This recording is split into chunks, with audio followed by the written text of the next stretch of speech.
This is part two of an interview with Trevor Grant from the Leprosy Mission. Um, Leprosy has been around for over 4,000 years. Clearly, it was there in 2,000 years ago when Jesus walked the earth. Um, and it's always had this fear, terrible fear. What was it like in Jesus's day to have leprosy? There clearly would be absolutely no cure, nothing that people could do for them. So they would be pushed out, and that's where you read of these stories of people with a bell to ring to say that they are unclean. So they would have to live on their own, completely outside of the community. So the ultimate self-isolation, uh, Yes, to really go away from family, to be isolated. Somebody would bring you food, not come within spitting distance of you. They would ring the bell to say that they're coming. Other people get a chance to get out of the way. Over time, you get more and more deformed, and so it becomes more and more obvious that you've got it. At first, it's not that clear, is it? So that in the Old Testament book of Kings with Naaman, mhm. he has this skin condition, Yeah, doesn't he? He goes to the king, nobody knows how to cure it. The servant girl says, well, actually, I know a prophet in Israel. yes. And with Naaman, he was a very big, important person. He was a big sort of colonel leader of the armies. So, they weren't going to push him out unless they were absolutely certain, I'm sure. So I imagine it was only the very early stages that he was recognized as having it. Um, And he came to faith, didn't he, in the God of Israel, because Elijah the prophet told him to go and wash in the Jordan River. mm, Naaman had a problem with that. He said, I got much cleaner rivers where back yeah, at home.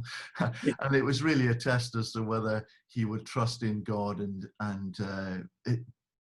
yes, And so coming to faith and finding that God healed him of this shameful leprosy within, mm, which eventually would show on the outside. It's interesting that when he goes home and he says thank you, he goes home and he takes some of the soil from Israel, and he yeah, says that I'm going to stand on this bit of ground when I worship now, as yeah, a remembrance of what God has done for me. So many times in the Bible, leprosy is given as a kind of picture of the sin and the wrongdoing and the brokenheartedness in our hearts, yes, which isn't always evident, is it? I mean, you and I can hide. yes, Eventually, the character comes out and eventually it shows out. And God says, I want to heal what is hidden. yes. Yes, I mean, many people, certainly in biblical times, as well as still today, believe that leprosy was a curse from God. And in other words, it means that they think that they have done something so bad, a sin so bad that they have upset God, and that's his punishment. And as a result, they often, certainly today, don't come for healing because they don't consider it as a disease. And that's another problem we have to get over with the advocacy and making people aware of this today. But in those days, when people would approach Jesus with leprosy, they didn't actually directly ask Jesus to heal them of their leprosy. They asked, if you want to, you can make me clean. And what they were inferring was that you can forgive. They could recognize God in Jesus, and therefore they wanted to be forgiven of their sin because they knew if Jesus would forgive them of their sin, then leprosy and anything else that they have would just disappear. And that's why they would say, if you are willing, you can make me clean. And and that's a real picture for us, isn't it? That to come Mm, to Jesus for cleansing, even though we don't have a leprosy that shows on the outside. It was mm. It was one story about 10 lepers, wasn't there? Yes, What's yes. that story? Yes, ten people affected with leprosy came to Jesus and he healed them all. And they all went running away, celebrating that they were forgiven and clean and healed. But only one of them then realized and came back to Jesus. And he asked them, where, I thought I healed 10 of you, where are the other 9? He realized really the depth of Jesus, that he was God, Right. and that he needed that real deep forgiveness, and was grateful, and he humbled himself, and therefore his life completely changed. Wonder what that looked like. You know, do you think that they just had patches on their skin and they kind of went away? Do you think that some of them had clawed hands that began to work again? They began to blink and see that their eyes were not hurting anymore. They went off to the priest, as Jesus told them to do. But Yes. one of them came back, and they said, and the one that came back was a Samaritan, wasn't he?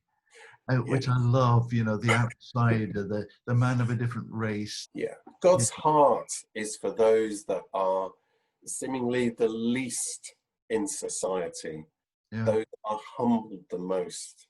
And he calls us, you know, to be like that. You know, in Micah 6 and verse 8, you know, the question is asked, what does God require of me?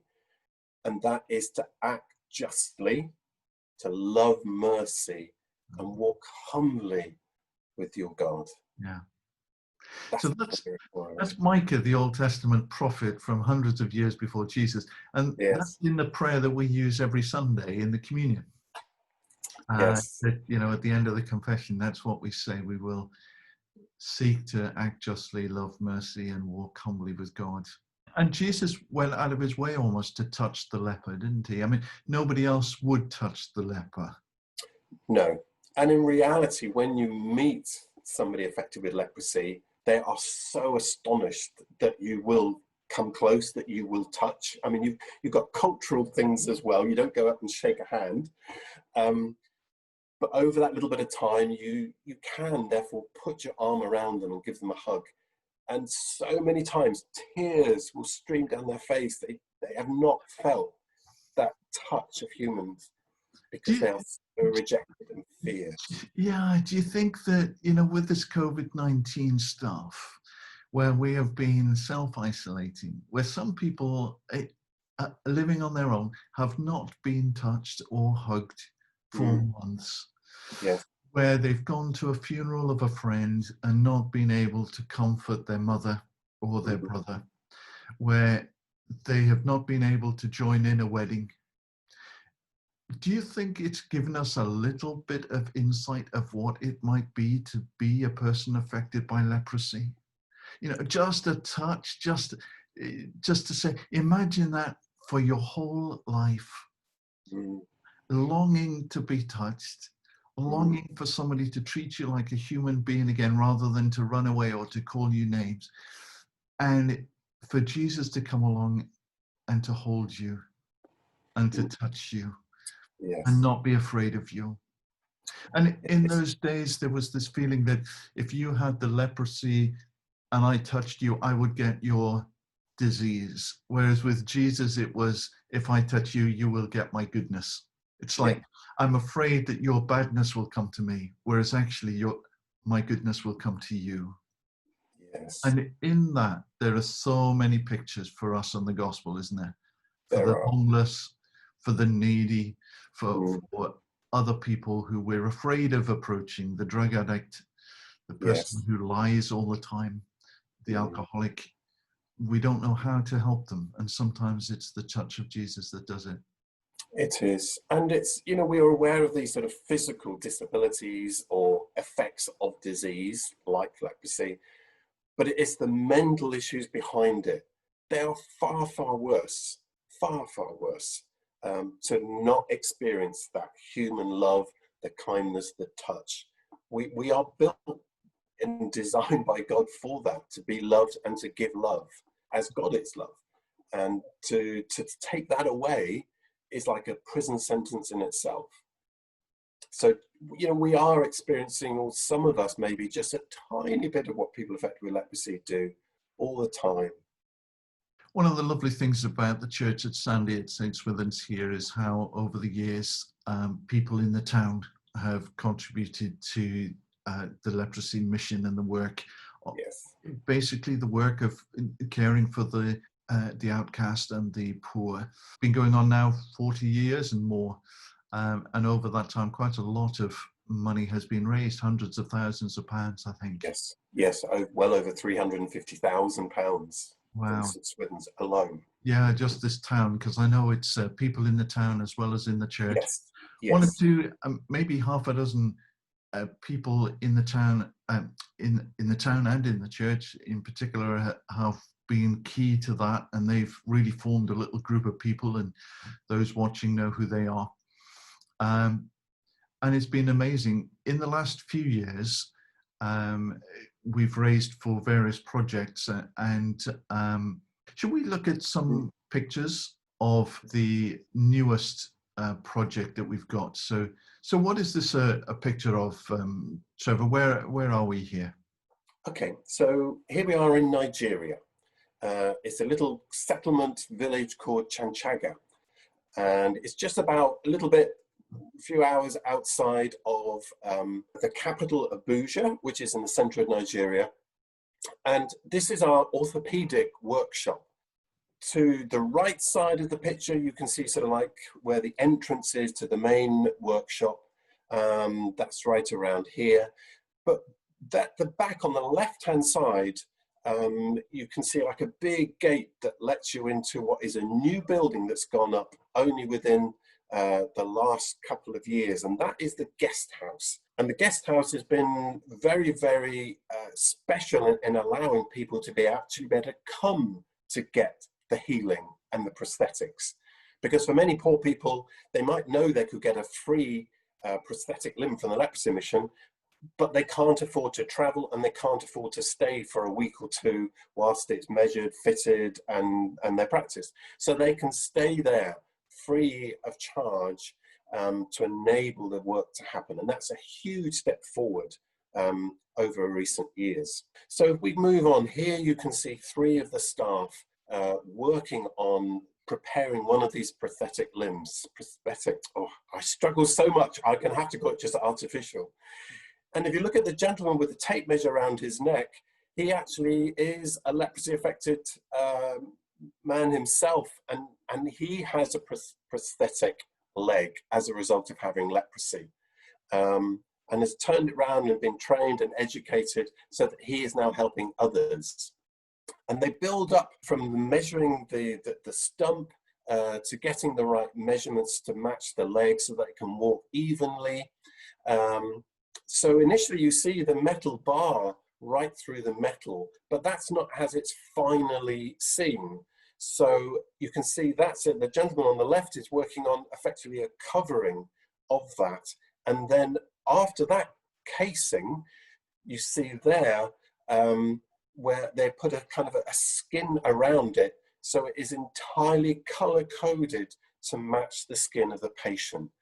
Because for many of them, someone that just glances their artificial leg, they will therefore not know that that is what it is. And that makes a huge difference to not to stand out in having that.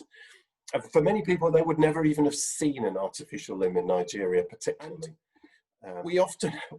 Very often, God is blamed for, for famines and all these terrible world disasters. But God gave us our freedom. He gave us our free will. We are not robots that just perform to his bid and call. He gave us our choice. And with that choice, we have to choose how we live our life. And unfortunately, the world as a whole has made bad choices. And it's the greed of man and woman that has led to wars and starvation and lots of food in one part of the world and poverty in another. We have to influence the world that we have an influence in. So it's within our own communities, our own families, and we do what we can do. And if we all did what we could do, the world would be a better place. Most definitely. Trevor, lovely to talk to you as always. And it's been a real privilege to have this conversation. Thank you so very much for what you do, and pass our thanks on to your colleagues.